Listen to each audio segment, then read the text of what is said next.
Assalamualaikum warahmatullahi wabarakatuh. Selamat siang dan salam sejahtera bagi seluruh peserta Dolan ID Surabaya pada hari tanggal 23 September 2024, seri ke-88. Pada sore hari ini, kita akan mengundang dari PDFI, Perkumpulan Dokter Forensik Indonesia, untuk bisa membawakan satu topik yang bertemakan kegawat daruratan kedokteran forensik di Fasiankes. Pada kali ini, kita akan dimoderasi oleh Dr. Linda Astari, spesialis dermatovenerologi, subspesialis dermatologi tropis, dan VINSDV dan FAADV. Beliau merupakan sekretaris program studi SP1 Dermatologi dan Venerologi Dr. Sutomo Surabaya dan merupakan ketua Perdoski cabang Surabaya. Kemudian dengan narasumber yang pertama, Dr. Abdul Aziz, spesialis forensik medicine CPHM, Kepala Instalasi Kedokteran Forensik dan Medico Legal RSUD Dr. Sutomo Surabaya. Narasumber kita yang kedua, Dr. Nabil Bahaswan, SP Forensik Medicine, SHMH, staf pengajar bioetik dan humaniora kedokteran FK Universitas Sang Tua. Untuk meningkat acara kita, kami langsung memberikan kepada moderator kita hari, Dr. Linda, untuk memulai webinar Dolan pada seri ke-88 ini. Kami persilakan, dokter. Ya, terima kasih Dokter Charles atas perkenalannya. Selamat sore para sejawat sekalian. Assalamualaikum warahmatullahi wabarakatuh. Selamat datang kembali di acara Dolan seri ke-88 yang pada kesempatan kali ini kita kedatangan narasumber dari Perhimpunan Dokter Forensik Indonesia. Nah, ini mungkin jarang-jarang ini ya Dok ya, ada topik tentang forensik ini. Jadi ini saya senang sekali bisa menjadi moderator pada acara Dolan sore hari ini. Mari kita sapa mungkin dua orang narasumber yang sudah hadir di tengah-tengah kita semua. Yang pertama dengan Dr. Abdul Aziz, spesialis forensik medik CHPM. Beliau adalah Kepala Instalasi Kedokteran Forensik dan Medico Legal RSUD Dr. Sutomo Surabaya. Selamat sore Dr. Abdul Aziz. Selamat sore, Ya, Dr. terima Linda. kasih ya Dok kesediaannya untuk bisa menjadi narasumber pada acara Dolan ID seri ke-88 pada sore hari ini. Dan yang kedua, narasumber kita yang tidak kalah luar biasa juga ini Dr. Nabil Bahaswan, spesialis forensik medik SHMH. Beliau adalah staf pengajar bioetik dan humaniora kedokteran FK UHT. Selamat sore Dr. Nabil, ketemu lagi. Ya, selamat sore, Dr. Linda. Iya, terima kasih Dr. Nabil atas kesediaannya untuk bisa hadir memberikan materi tentang kegawat daruratan kedokteran forensik di Fasiankes. Mungkin sebelumnya topik ini belum pernah kita bahas ya Dok dalam acara Dolan ID dan mungkin juga para sejawat yang lain bertanya-tanya juga ya sebetulnya apa saja sih yang tergolong kegawat daruratan kedokteran forensik ini yang perlu kita ketahui dan mungkin yang harus diidentifikasi ya Dok ataupun diwaspadai oleh teman-teman yang ada di sejawat yang di Fasiankes karena kan teman-teman sejawat yang di Fasiankes itu merupakan garda terdepan mungkin ya Dok. Jadi yang pertama kali yang mungkin itu perlu mengetahui hal ini ya tentang kegawat daruratan kedokteran forensik. Mungkin untuk sebagai pengantar Dok, saya persilahkan barangkali dari Dr. Abdul Aziz ataupun dari Dr. Nabil, mungkin bisa menampilkan kalau memang ada slide Dok, atau mungkin menjelaskan secara singkat Dok untuk pengantar apa sebetulnya yang dimaksud dengan kegawat daruratan kedokteran forensik di Fasiankes. Saya persilahkan Dr. Abdul Aziz. Sudah nampak, Dr. Linda ya? Sampun Dok, sudah Dok, sudah jelas.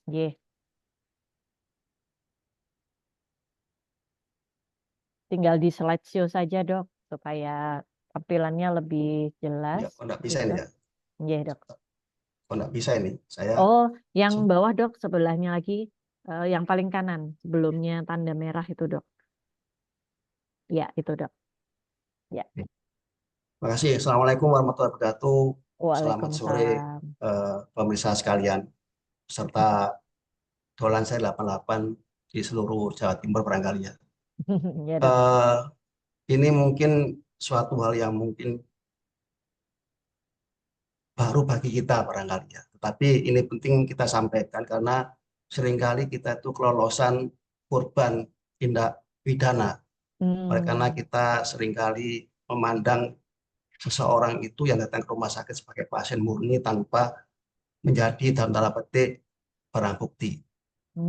Sehingga kita lebih fokus pada penyakit yang diderita oleh dia tanpa mencari tahu penyakit itu sebenarnya dari mana. Apakah itu murni dari suatu mikroorganisme ataupun dari kekerasan yang notabene bisa jadi itu suatu tindak pidana. Kalau kita melihat kegawatan selama ini, barangkali bisa kita bagi seperti yang saya sampaikan ini ya. Ada kegawatan bisa oleh karena trauma maupun non trauma. Di mana kalau kita non trauma lebih ke arah medisnya ya. Kemudian medis itu juga dibagi menjadi dua, bisa bersumber karena kardiak maupun non kardiak. Kenapa demikian? Karena orang yang biasanya aspek medis kardiak ini lebih membutuhkan ketepatan dan kecepatan untuk menangani kasus itu sehingga nantinya si pasien itu selamat tidak sampai menemui ajalnya. Sehingga ada namanya bermain survei dilakukan A, B sampai E itu ya. Tetapi kalau non kardiak cuma C, A, B begitu aja. Ini yang mungkin sudah familiar di kita yang orang-orang medis. Kemudian untuk trauma itu biasa lebih bersinggungan adalah orang muda, juga bisa orang objek. Nah ini pun sama penanganannya, kalau kita berpikir aspek medis saja, maka yang kita jalankanlah ABCDE itu aja. Sehingga tadi saya sampaikan, kalau itu ada unsur tindak pidana yang terkait sama trauma tadi itu, maka sebenarnya yang harus kita lebih prepare adalah aspek kedokteran forensik. Kalau di Sutomo sudah ada dokter forensik, tapi kalau memang pasien ke situ tidak ada dokter forensiknya, tentunya dokter-dokter umum yang di garda depan di UGD itulah yang harus berperan sebagai dokter forensik dalam tanda petik. Sehingga apa yang ditemukan pada pasien itu tidak hanya sekedar menangani akibat dari trauma itu, tetapi harus ditanyakan trauma itu oleh karena apa. Ya, jangan sampai ini tidak ditanyakan. Inilah kegawat-gawatannya di sana. Sehingga kalau sudah mendapatkan penanganan tanpa kita mengetahui penyebabnya, sebab dari trauma itu, maka bukti-bukti dari kekerasan itu akan hilang. Inilah yang kita katakan gawat-gawatnya sana. Ada namanya kalau di bedah itu golden period yang harus benar-benar kita manage sedemikian rupa sehingga nantinya ketika ada penyidik yang meminta visum kepada kita tidak kelabakan. Dalam artian nanti kita akan dokumentasikan luka-luka itu sebelum nanti kita manage atau kita tangani si pasien itu. Sehingga kalau ada kecurigaan trauma itu akibat tindak pidana, maka tadi kalau ada dokter forensiknya tentunya harus konsul pada dokter forensik. Tapi kalau tidak ada ya otomatis si dokter yang di garda depan itu juga berperan sebagai dokter forensik dalam tanda petik. Kemudian bagaimana sikap seorang dokter itu setelah menjabat dalam tanda petik kedokteran forensik tadi itu, maka dia harus melaporkan kepada pihak yang berwenang. Nah ini makanya apakah ada di rumah sakit atau fasilitas itu bagian hukum atau orang-orang yang berperan untuk melaporkan kejadian yang diduga suatu tindak pidana pada pihak yang berwajib. Kalau di kami, di Sutomo tentunya ada bagian itu sehingga dokter yang konsul pada kita itu juga menyampaikan informasi pada bagian hukum dan bagian hukum itulah yang akan menindaklanjuti ke pihak yang berwenang. Perlu kita ketahui itu utama pada kasus kejahatan terhadap anak, maka di dalam Undang-Undang Perlindungan Anak itu juga nanti mungkin disinggung lebih dalam lagi oleh Dr. Nabil terkait sama hukum-hukumnya terkait itu kewajiban kita melaporkan mohon maaf saya koreksi, menginformasikan. Jadi yang seringkali salah kaprah itu melaporkan sehingga pihak berwenang itu meminta identitas kita, kartu identitas harus ditahan, dan oleh karena kita itu tidak terkait sama kasus tindak pidana itu, terutama orang yang menderita atau korban, maka kita tidak diterima laporan kita. Tapi di dalam undang-undang kalau tidak salah itu adalah menginformasikan kepada pihak yang berwenang. Itu sudah ada di Undang-Undang Perlindungan Anak. Demikian juga kalau di KUHP, kita sebagai masyarakat sipil itu berhak melaporkan ketika ada dugaan tindak pidana. Di rumah sakit kita, Sutomo itu ada bagian hukum sendiri, sehingga bagian hukum inilah yang akan melaporkan atau menginformasikan pada pihak yang berwenang. Pada akhirnya nanti pihak yang berwenang akan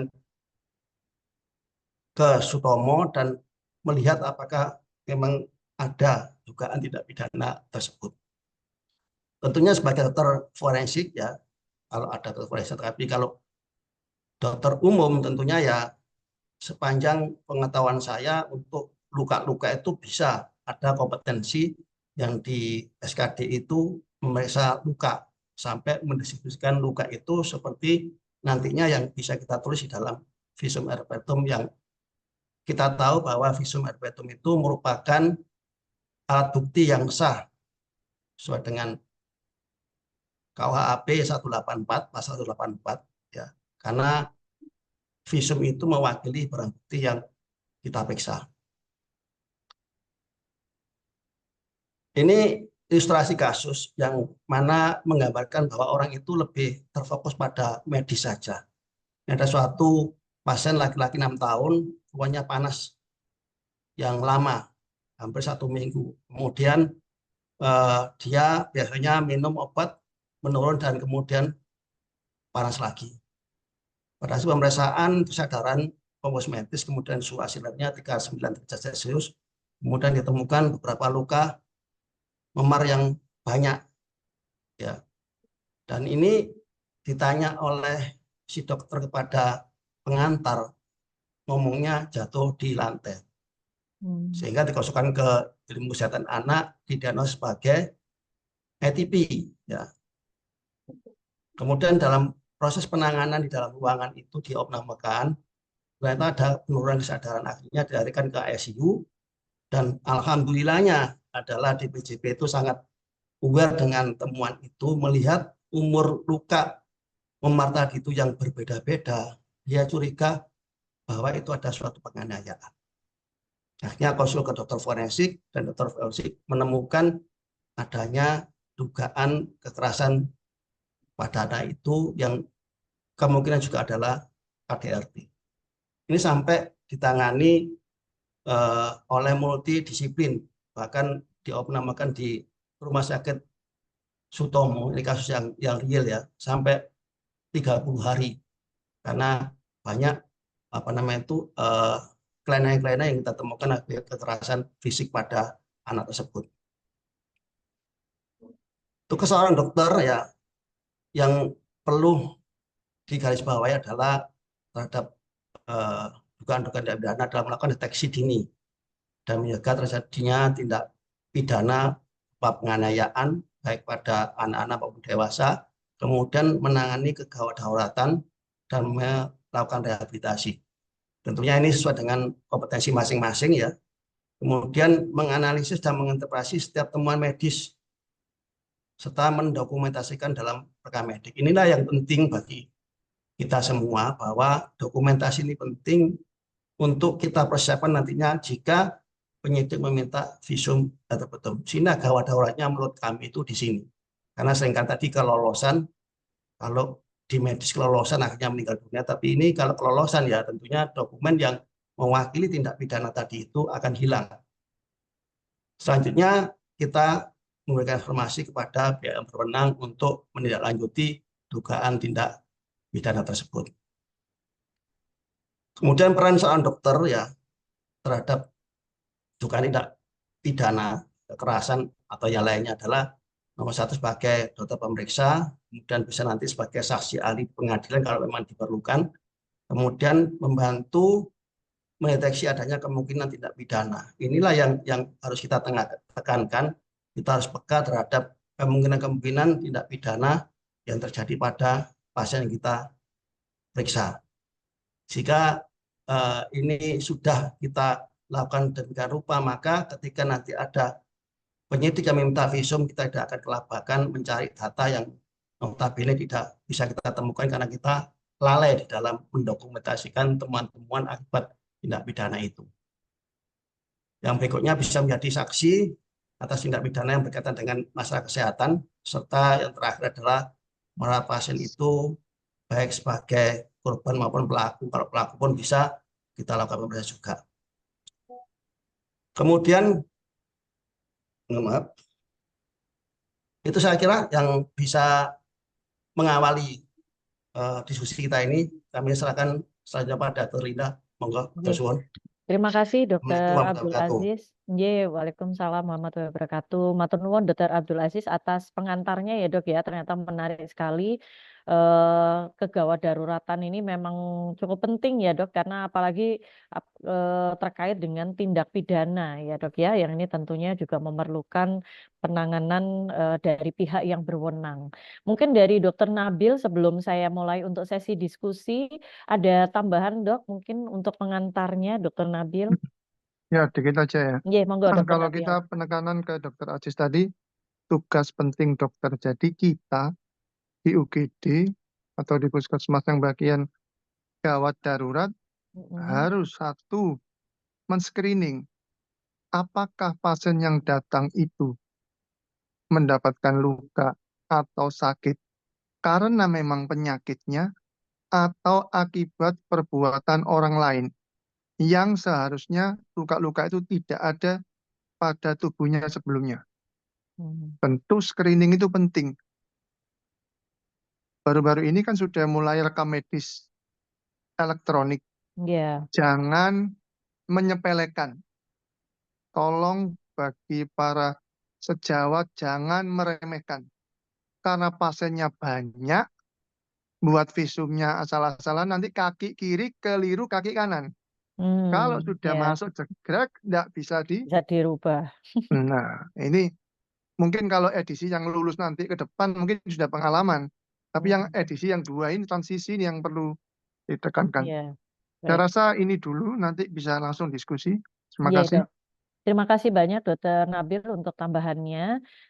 Itu tadi pengantar yang disampaikan oleh Dr. Abdul Aziz dan juga Dr. Nabil terkait tentang kegawat daruratan di bidang forensik ya, terutama di Fasiankes. Bagi para peserta dolan, para sejawat yang ingin mengajukan pertanyaan bisa menulis di kolom Q&A ya Dok ya. Sekali lagi kepada para peserta sejawat yang ingin bertanya kepada Dr. Abdul Aziz maupun Dr. Nabil, saya persilahkan untuk menulis pertanyaan di kolom Q&A. Untuk saat ini masih belum ada pertanyaan Dok, jadi mungkin saya bertanya dulu boleh ya Dok ya. Jadi tadi itu kan Dok, yang terpenting itu kan adalah men-screening ya Dok ya, apakah luka atau sakitnya ini karena penyakit atau karena perbuatan orang lain. Nah, yang pertama kali itu kan kita harus tahu ya Dok ya, tanda-tanda luka atau sakit yang karena perbuatan orang lain ini mungkin bisa ini kan Dok, kira-kira gambarannya itu mungkin seperti apa, atau mungkin ada beberapa kasus-kasus yang sering terjadi begitu Dok, sehingga supaya para sejawat itu aware begitu Dok, dengan kondisi-kondisi luka atau sakit yang bisa kita curigai sebagai suatu akibat perbuatan orang lain, bukan karena suatu penyakit gitu Dok. Mungkin Dr. Abdul Aziz berkenan untuk menjawab terlebih dahulu, Dok. Terima kasih, Dr. Linda. Jadi sebenarnya yang perlu kita tanyakan terhadap pasien atau pengantar pasien itu ketika dia mengalami luka trauma ya, itu lebih kan saya pisahkan antara medis sama yang tadi ya Dok, medis tadi itu ya, beda itu yang penting. Sehingga nanti kita tanya luka itu bagaimana terjadinya. Bisa jadi itu bukan karena orang lain tetapi kecelakaan. Di mana kecelakaan itu bisa terjadi misalkan kecelakaan kerja. Yang tentunya nanti apakah nanti ada kelalaian dari pihak penguasa pekerja tadi itu sehingga nanti kecelakaan itu bisa mengakibatkan luka atau kematian pada pekerja itu. Dan pada akhirnya ini juga suatu tindak pidana Tindak karena pidana ya, Dok, ya. harusnya penguasa pekerja tadi itu misalkan aja APD-nya harus seperti ini gitu. Tidak dilakukan itu termasuk di dalam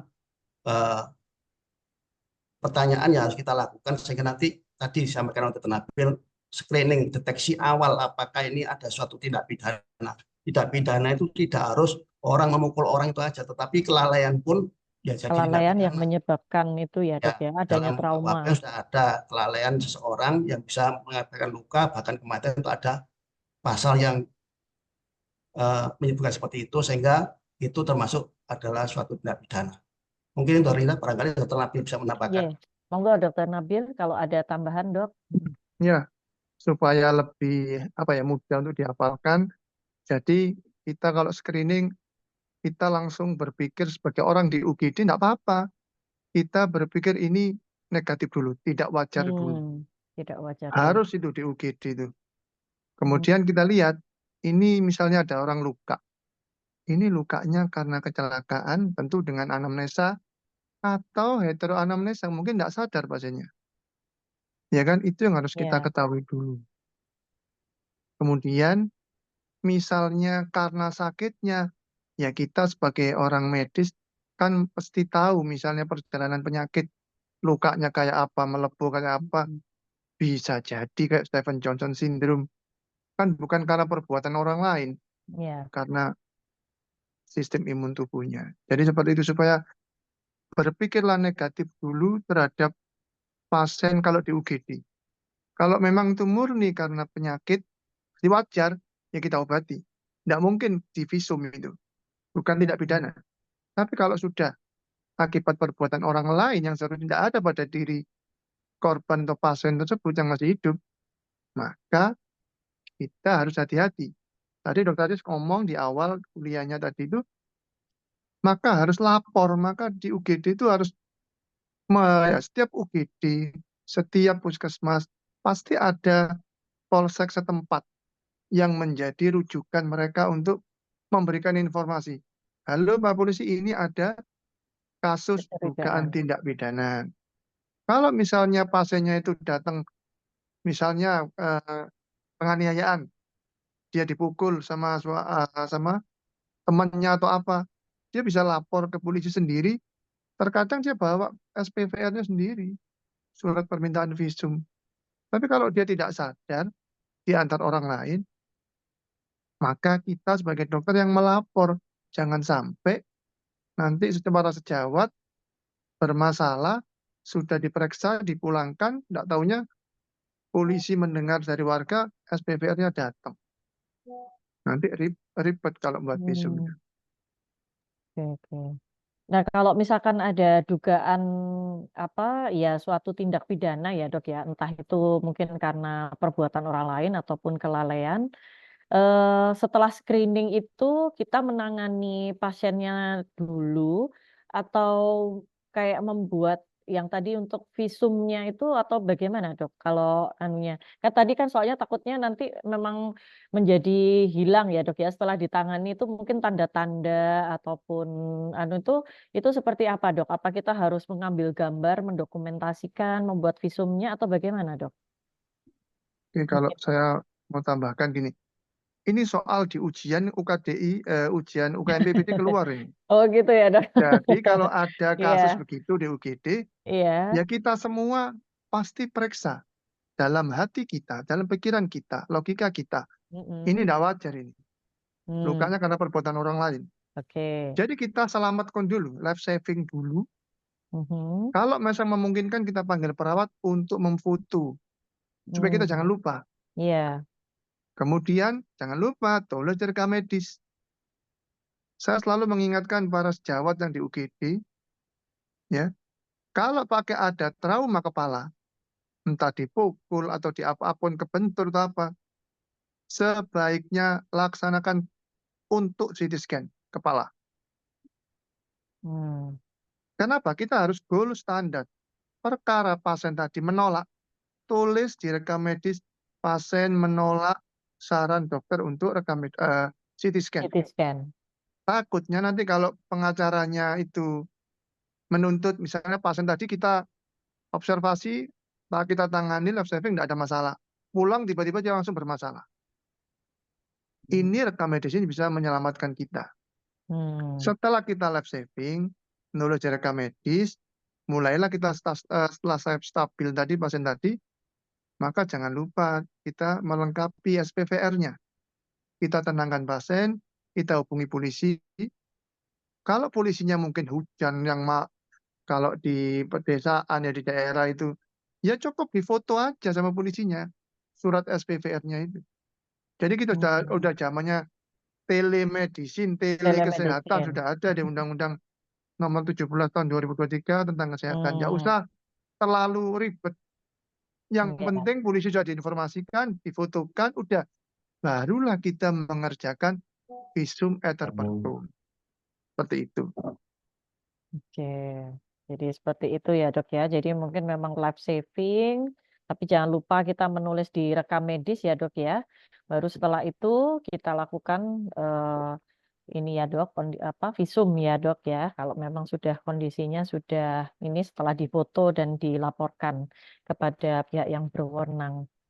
Baik ya, Menambahkan, ini iya boleh Dr. dok, Linda. monggo Dokter Abdul Aziz. Jadi saya kira saya menambahkan Dr. Nabil. Jadi kerjaan kita itu harus paralel. Iya. Satu, life saving tadi itu, Iya, Dok. kekhawatiran medisnya itu harus kita tangani. Yang kedua adalah kekhawatiran forensiknya juga harus kita handle juga. Artinya pendokumentasian itu harus segera kita lakukan paralel dengan penanganan medis itu. Kalau misalkan ada dokter forensik, tentunya kita lebih nyaman lagi. Oleh karena ada yang menghandle di bidang mediknya, ada yang menghandle di bidang kedokteran forensik. Dan satu lagi ada tool ya untuk kekerasan pada perempuan. Itu ada namanya Women Abuse Screening Tool. Kita singkat dengan WAS itu. Itu ada kayak formulir begitu yang bisa kita berikan pada seorang perempuan yang utamanya adalah sudah berkeluarga. Saya bacakan formulirnya itu ya. Ada nomor responden, kemudian umur, tempat wawancara, kemudian kita suruh memilih. Jadi soal ada 6 soal. Nomor 1, secara umum bagaimana ibu menggambarkan hubungan ibu dengan pasangannya. Itu ada pilihannya penuh ketegangan, agak ada ketegangan, yang terakhir ada tanpa ketegangan. Sampai terakhir itu apakah ibu merasa dibatasi dalam mengatur pembelanjaan rumah tangga. Itu ada pilihannya sering, kadang-kadang tidak pernah. Jika dari 1 sampai 6 itu ada satu yang positif, artinya dijawab sering atau kadang-kadang, maka itu sudah mengindikasikan adanya kekerasan pada perempuan tersebut. Itu mungkin yang tambahan saya. Makasih Dokter Indah. Ya, terima kasih Dokter Abdul Aziz. Jadi ini ada toolnya juga ya dok ya, mungkin untuk screening apakah ini memang ada kekerasan terhadap perempuan begitu ya dok ya, terutama untuk yang sudah berkeluarga gitu ya dok ya.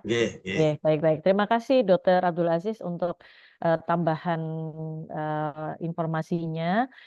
Berikut sudah ada pertanyaan dok dari sejawat. Yang pertama, apakah boleh membuat visum et repertum dengan membuka rekam medis? Mungkin ini dok, saya persilahkan mungkin dok. Visumnya itu tadi pembuatannya kan mestinya ya membuka rekam medis ini mungkin maksudnya setelah sudah selesai begitu ya dok? Padahal tadi kan mungkin harusnya paralel juga ya dok ya. Mungkin Dokter Nabil mungkin bisa memberikan keterangan dok. Jadi itu pertanyaan klasik ya selama ini. Makanya kita harus screening. Kita harus berpikir negatif dulu bahwa ini tidak wajar. Sehingga kita membuat visum melihat rekam medis itu tidak terjadi. Jadi gini, kita itu pasti paralel bekerjanya. Kita bisa melaksanakan yang namanya visum et repertum tadi itu, secara hukum itu, tentu ada namanya surat permintaan visum et repertum. Setelah kita life saving, kemudian kita foto, kita tulis rekam medis, kita tunggu SPVR-nya muncul, barulah tulis rekam medis. Itu ada 2 pertanyaan. Ya memang kita manusia. Kalau buat visum luka-lukanya apa, kita kan complicated. Ya kita lihat rekam medis. Yang Hmm. jadi masalah, setelah pasien Anda pulangkan, Anda awalnya menganggap itu wajar. Serta Hmm. pulang, datanglah SPPR.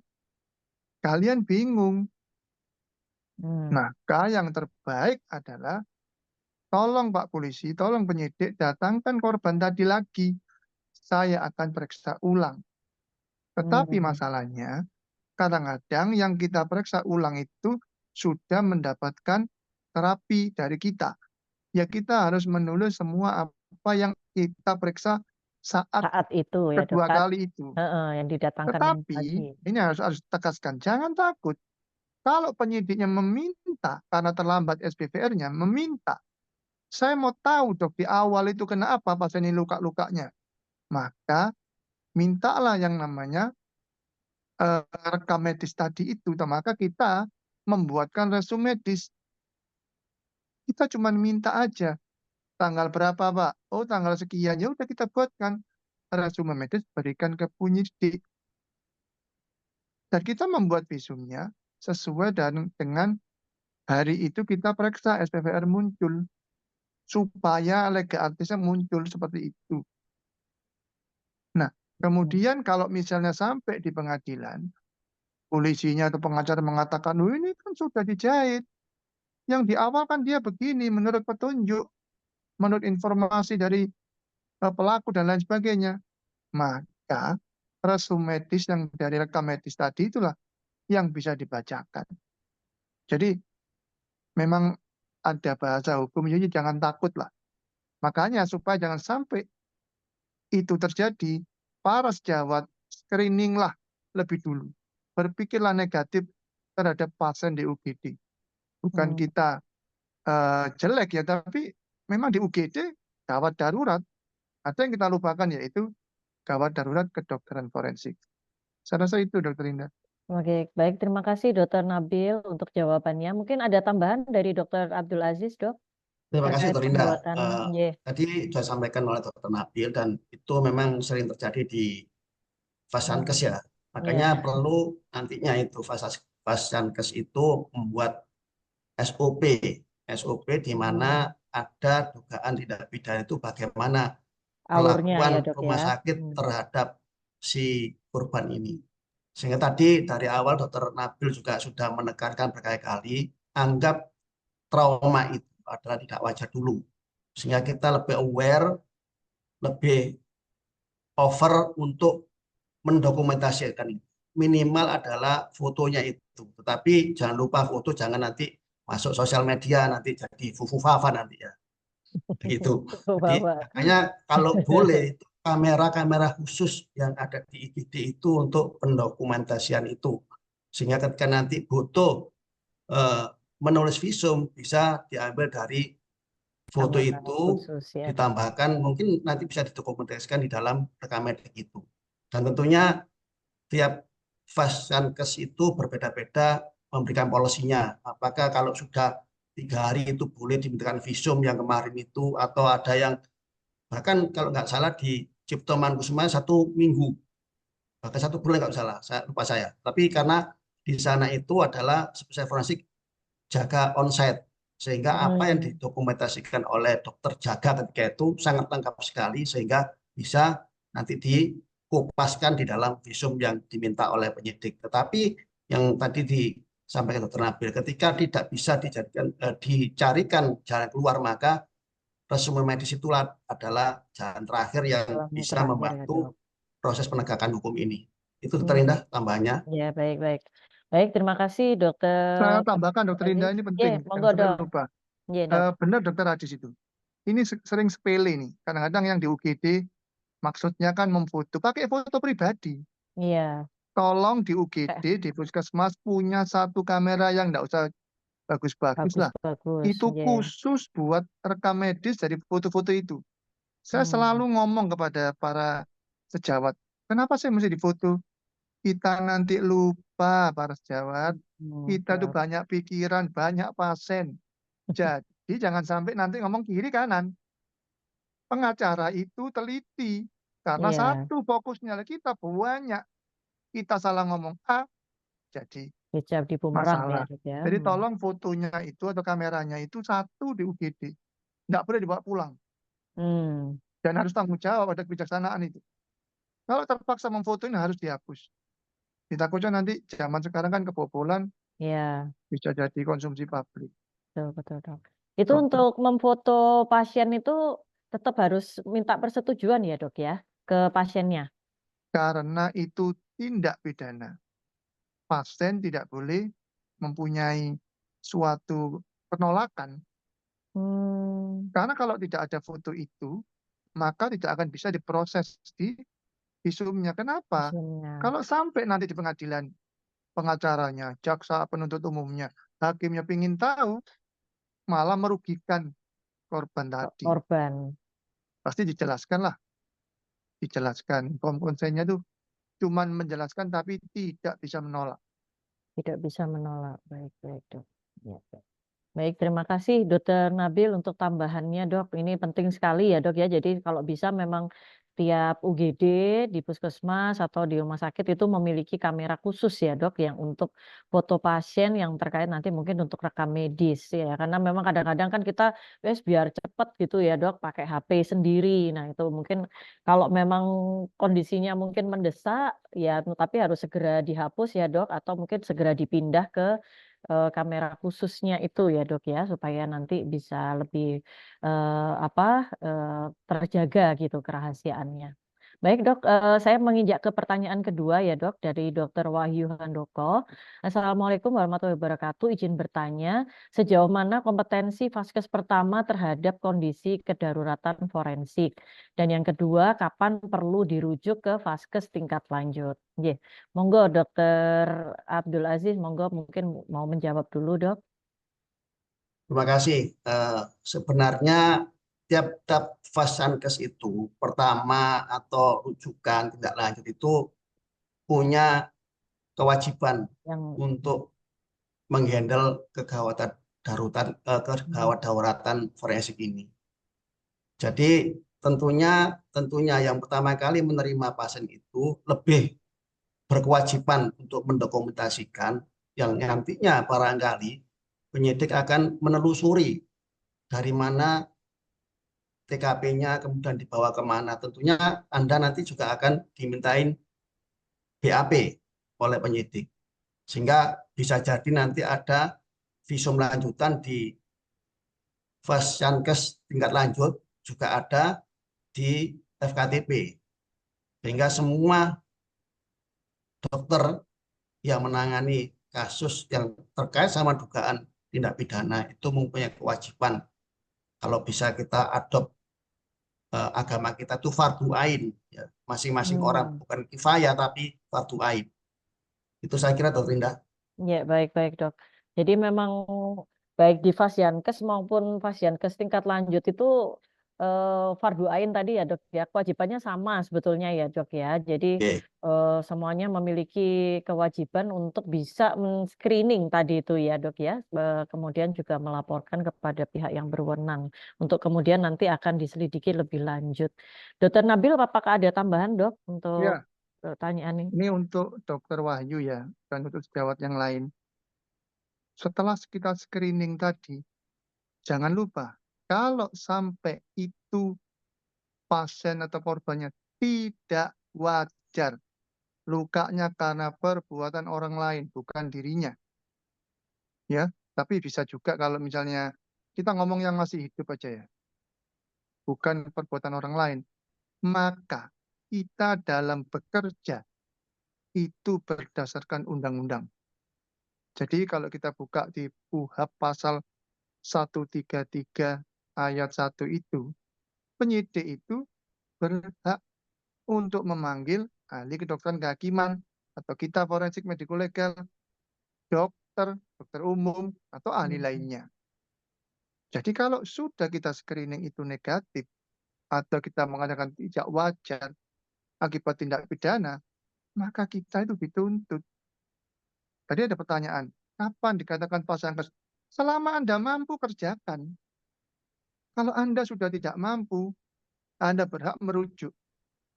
Hmm. Kalau di spesialis di kota besar ada spesialis forensiknya, boleh Anda rujuk ke instalasi kedokteran forensik, misal di Sutomo kalau di Surabaya. Ya, Dok. Tetapi kalau di daerah kerjakan sendiri. Kalau misalnya perlu otopsi, barulah Anda tele kesehatan sama dokter stoma untuk agar didatangkan dokter forensik untuk melaksanakan otopsi. Jika tidak memungkinkan, dibawa jenazahnya. Kalau tidak memungkinkan, ya dikirim aja. Hmm. Dan kita ada apa namanya, misal kalau di Pulau Bawean misalnya. Jadi kita rujuk yang terdekat. Atau tim dari forensiknya di Sutomo yang akan mendatangi untuk membantu melaksanakan otopsi. Karena merasa tidak mampu. Kalau mampu ya silahkan. Baik, Dok. Jadi pada dasarnya memang ya itu kompetensi dokter umum itu ya termasuk mengidentifikasi, men-screening ya, Dok ya. Selama masih mampu bisa dikerjakan sendiri ya, Dok. Kalau memang mungkin merasa tidak mampu, mungkin kalau memang bisa dirujuk ke dokter spesialis forensik, monggo mungkin begitu ya, Dok ya. Nanti teman untuk otopsi itu memang mungkin memerlukan rujukan ke dokter forensik ya, Dok, dan itu mungkin bisa ke vaskes yang lebih lanjut demikian ya, Dok. Baik, terima kasih Dokter Nabil. Nah, ini kemudian pertanyaan berikutnya, Dok, dari Dokter Jimmy Wahyudi. Dok, ada kasus, ada pasien datang karena nyeri di lutut. Diagnosisnya adalah osteoartritis. Namun pasien minta surat keterangan sakit 3 hari. Karena sebenarnya pasien tidak mau menghadiri sidang di pengadilan. Bagaimana sikap kita sebagai dokter umum? Nah, ini mungkin kasus ini ya, Dok ya. Mungkin Dokter Nabil ini barangkali, Dok, yang terkait ini minta sakitnya itu 3 hari. Nah, tapi ini sebenarnya pasiennya itu karena menghindar ini dari sidang pengadilan. Monggo, Apa Dokter Nabil. sakitnya apa? Pasien apa? Karena Artritis. sakit lutut, diagnosisnya sebenarnya osteoartritis, Dok. Kemudian dia minta surat istirahat begitu ya, Dok, keterangan sakit itu selama 3 hari. Karena sebenarnya pasien tidak mau menghadiri sidang di pengadilan. Bagaimana Betul. sikap kita? Oke, para sejawat ini juga sering nih ya. Jangan sampai kayak dokter yang zamannya dulu ada Ya, pejabat DPR lah dulu yang seperti itu. Kadang-kadang ya, kita Dok. jangan sampai jadi korban karena kepolosan keawaman kita. Oke, jadi harus hati-hati. Kalau sudah di UGD, ada seorang pasien, dok saya minta surat sakit. Hati-hati. Ya, apalagi buat sejawat, minta tolong dibuatkan, mungkin pacarnya atau apanya, sungkan, berbahaya nanti. Ya. Nah, ini kalau menghindar, ini tentunya kalau dalam hukum itu cakap atau tidak cakap. Jadi apakah pasien tadi itu nanti dikatakan cakap untuk di pengadilan? Tentu tidak semudah itu Anda melaksanakan, membuatkan surat sakit. Untuk memastikan ini tentu berbagai macam spesialis. Misal apa, internis yang bagian artritis itu, bisa nanti spesialis saraf, dan yang utama adalah spesialis jiwa, mungkin bisa psikologi, untuk memastikan. Biasanya logika kita, kalau rheumatoid arthritis pasti otaknya masih oke, masih cakap untuk berbicara. Kalau tidak bisa jalan, ya digendong aja pakai kursi roda. Jadi jangan takut, biarpun ditekan sama pengacara, sama siapapun, tidak mau. Kalau mau ya butuh proses untuk mengatakan surat sakitnya karena untuk urusan penolakan mendatangi sidang itu. Saya rasa itu. Ya, baik, Dok. Jadi pada prinsipnya kita sebagai dokter memang ya harus tegas ya, Dok ya. Kadang-kadang kan kita tuh ya itu tadi tadi dikatakan Dokter Nabil karena polos atau merasa kasihan atau apa ya, Dok, yang itu justru bisa menjadi bumerang untuk diri kita sendiri nantinya ya, Dok ya. Jadi mungkin mesti kita juga harus berhati-hati demikian. Dari Dokter Abdul Aziz ada tambahan, Dok, barangkali terkait Mungkin kasus yang ini? saya garis bawahi tadi yang disampaikan Dr. Nabil adalah cakap tidak cakap, termasuk calon gubernur, wakil gubernur, bupati, dan Kotamadya ya, itu kan Eh, tidak masalah sehat tidak sehat, tetapi cakap pada akhirnya. Jadi hmm, itu yang penting bagi kita ketahui bahwa hukum itu tidak memandang sehat tidak sehat, tetapi cakap tidak cakap atau cakap. tidak cakap. Termasuk disampaikan oleh Dr. Nabil bahwa orang itu bisa berpikir dengan logis dan bisa bersening sehingga dia itu dianggap cakap. Dan tentunya yang menentukan itu sebenarnya tadi kalau misalkan lebih ke arah eh, pemilihan suatu pimpinan daerah itu kan multidisiplin ilmu ya. Dan Iya, sebenarnya paling paling penting lagi ada disampaikan Dr. Nabil adalah spesialis kedokteran jiwa atau dalam tanda petik psikolog juga bisa untuk menentukan apakah orang itu cakap atau tidak. Jadi hati-hati sekali, kita jangan kemudian karena sungkan, tidak penak dan sebagainya sehingga iya. nanti bisa menjerumuskan kita ke dalam suatu tindak pidana juga yang memberikan keterangan tidak sebenarnya. Itu aja saya Hmm. kira, Linda. Iya, iya. Baik, terima kasih Dokter Abdul Aziz atas tambahannya. Berikutnya ini pertanyaan dari anonimus ya dok, apakah boleh penasehat hukum minta isi ringkasan rekam medis? Tadi itu kan Dokter Nabil sempat menyinggung tentang tadi ya dok ya, visum yang terlambat, maksudnya dalam arti pasien sudah pulang, terus kemudian ternyata ada permintaan surat visum. Nah tapi kan itu yang meminta mestinya dari pihak yang berwenang ya dok ya, bukan penasehat hukumnya ini pengacara begitu ya dok, apakah boleh dari pengacara atau penasehat hukum itu meminta rekaman medis, isi rekam medis, ringkasan. Monggo dok. Saya ya. Begini, Iya dok, monggo dokter Nabil. tolong para sejawat dengarkan saya bicara ini. Penting sekali. Kadang-kadang kuasa hukum itu atau pengacara tidak tahu. Jadi kita jangan menganggap kalau sudah kedatangan pengacara penyidik kita ketakutan. Jangan. Kalian harus tegas. Di dalam undang-undang yang baru kan dikatakan bahwa yang lama pun sama. Namanya kalau kita ngomong dulu ya, kan ada berkas bendelnya rekam medis. Itu Iya. milik rumah sakit, tapi dalamnya yang ditulis itu milik pasien. Nah sekarang Iya. ini ada komputer, ya kan? Rekam medis Iya. elektronik.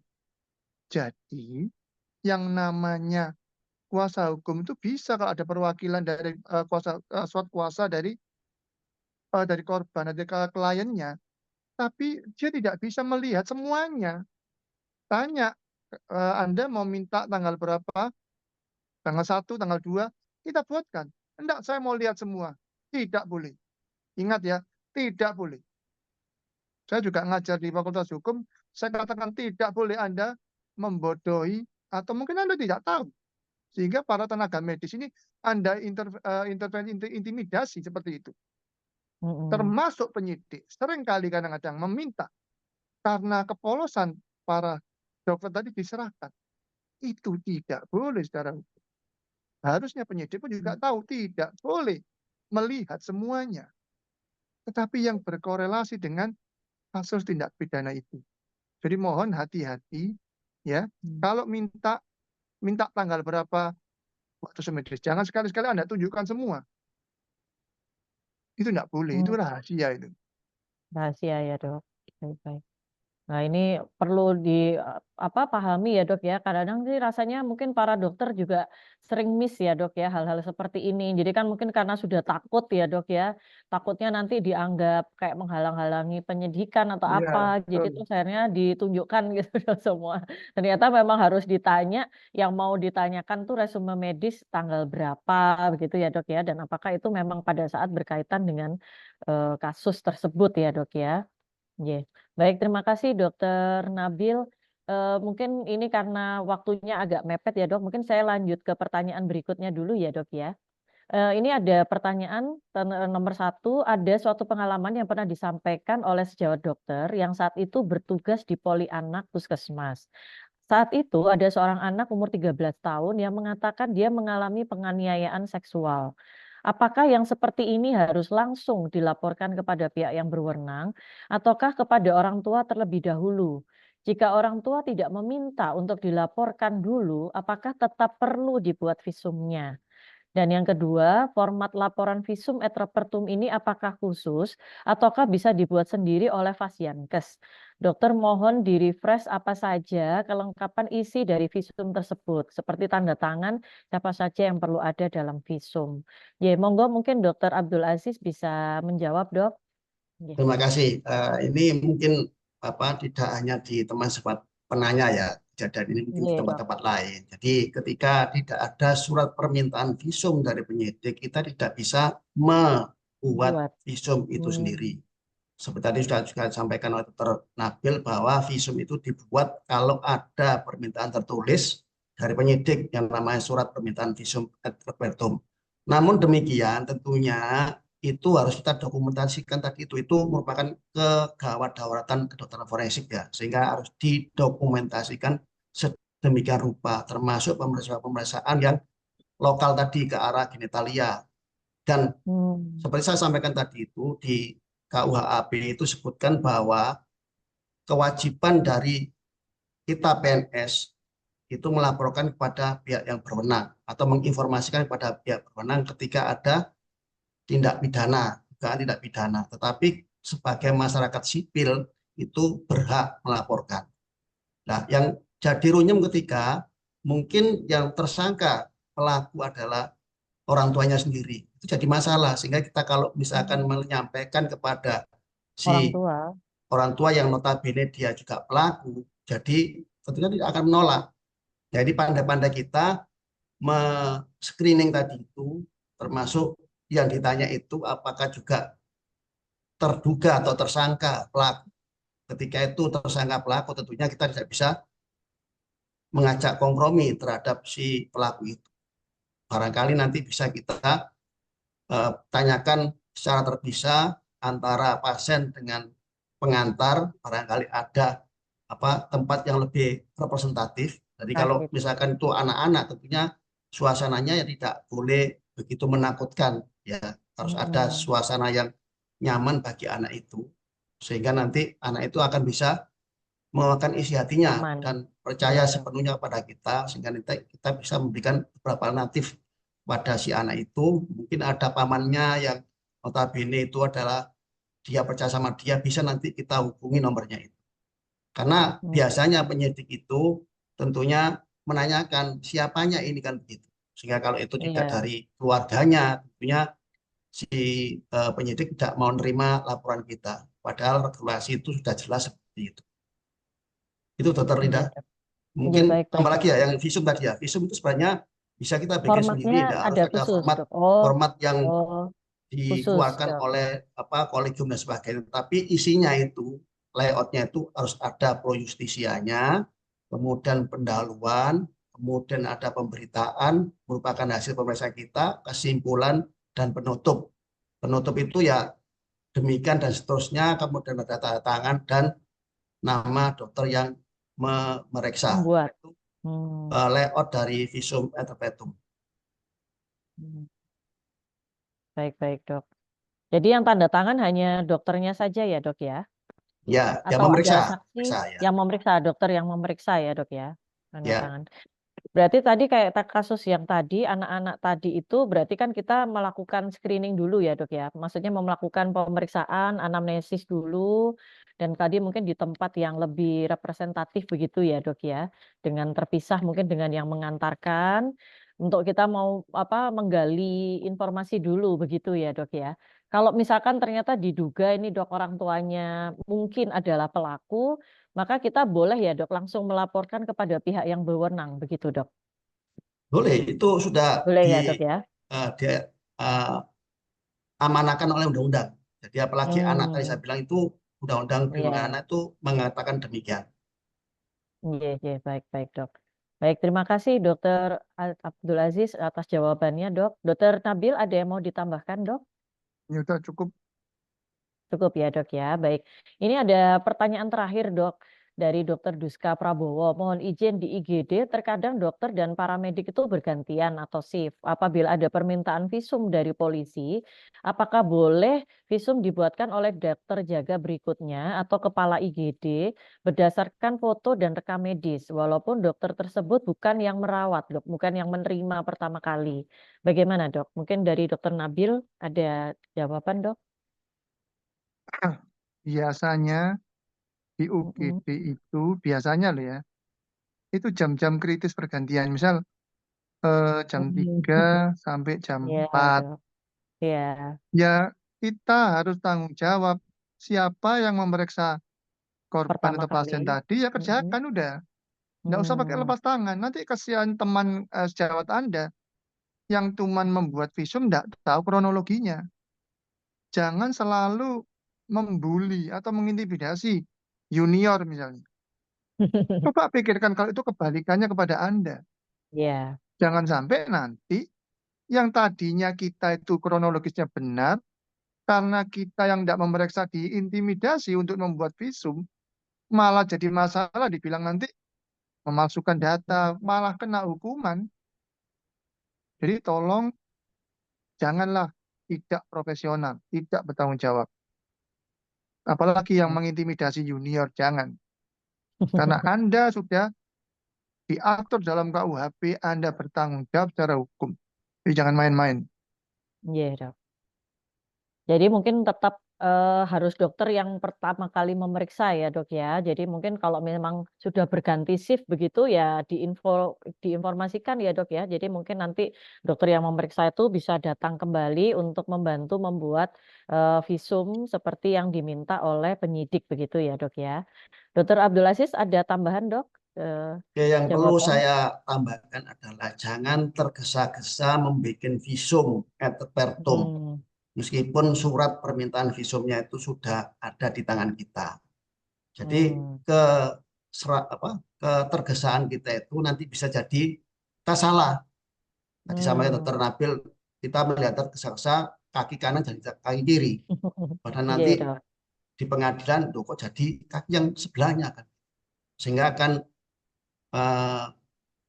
polisi atau hakim itu meminta kita hadir di pengadilan untuk menjelaskan itu, dan itu nanti jadi bumerang kita tidak akan dipercaya seumur hidup karena kita memberikan keterangan yang Yang salah tidak dari sesuai visum ya, kita dok bikin ya. itu. Yang kedua, tentunya kalau sudah seperti tadi itu kejadiannya, kita harus menjawab dengan elegan ya. Ya nanti kita sampaikan pada dokter yang memeriksanya, mohon meninggalkan nomor telepon yang bisa dihubungi, misalkan aja. Jadi penyidiknya itu nanti meninggalkan nomor telepon, kemudian biar dokter yang menangani kasus itu akan kontak dengan si penyidik atau polisi yang meminta visum itu. Sehingga apa yang ditulis itu bisa dipertanggungjawabkan secara ilmiah dan secara moral tentunya ya. Itu saya kira. Iya, dok. Apa ada batas waktu, dok? Misalkan kita ada surat permintaan untuk visum itu berapa lama kita harus membalas gitu, dok, membuatkan suratnya itu misalkan dalam waktu 2 kali 24 jam atau bagaimana? Apakah ada batas waktunya, dok? Biasanya. Saya atau Nabil? Oh, monggo, dok. Jadi Ya, gini, dokter Aziz boleh, dok. kita mengacu pada hukum, itu tidak ada batasan di dalam kedokteran forensik. Tapi kalau ini sudah termasuk pengadilan, maka kita pakai acuan administrasi negara. Jadi hukum administrasi negara itu seminggu. Dalam waktu seminggu harus ada jawaban. Tetapi kadang-kadang polisi kalau ya terserah penyidiknya, kalau tidak diminta ya udah. Yang penting para sejawat punya waktu seminggu.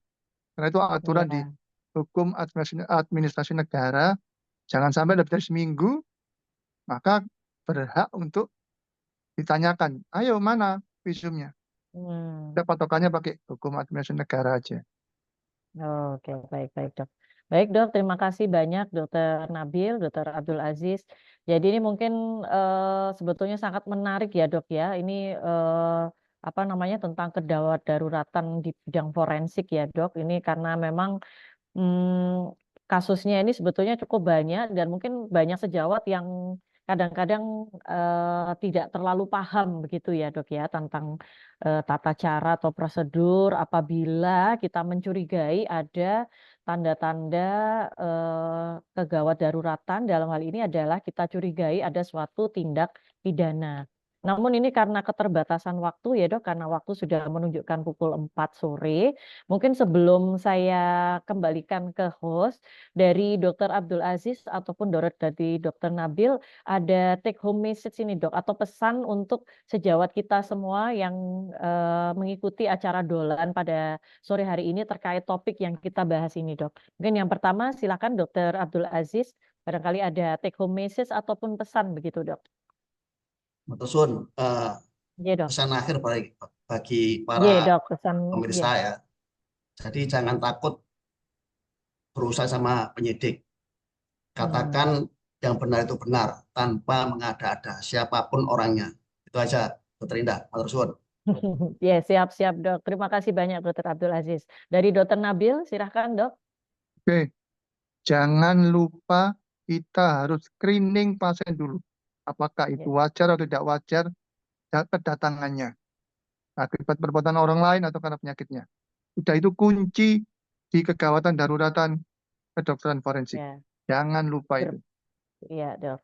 Jadi berpikir negatif ya dok ya. Memang justru harus berpikir negatif dulu sampai memang betul-betul terbukti bukan ya dok ya. Jadi harus berpikir negatif kalau di UGD.